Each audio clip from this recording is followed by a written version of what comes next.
պաշտոնում կատարած առաջին գործողություններն ու հայտարարությունները դրական իմաստով լուրջ ազդեցություն ունեցան հասարակությունում տիրող տրամադրությունների վրա։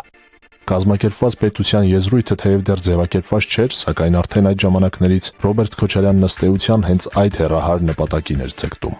Մարդկանց մեջ հույս արթնացավ, որ տեսանելի ապագայում երկիրը կարող է ոտքի կանգնել։ Դեռ 97 թվականը չէր ավարտվել, այսինքն Քոչարյանի վարչապետ նշանակվելու պահից չէր անցել նույնիսկ 1 տարի, ինչ մարդիկ որոշակի եւ իրական փոփոխություններ զգացին իրենց առօրյա կյանքում։ Ինչպես եւ խոստացել էր Քոչարյանը առաջին ասուլիսներից մեկում, աշխատավարձերի եւ թոշակների ուշացումները մնացին անցյալում։ Զգալիորեն աճեցին բյուջեի հարկային մուտքերը։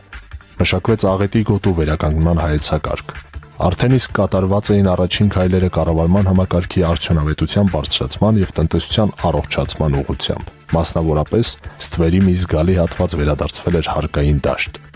Արդյունքում 1998 թվականի պետական բյուջեն 50 միլիարդ դրամով ավելին էր, քան նախորդ տարվանը։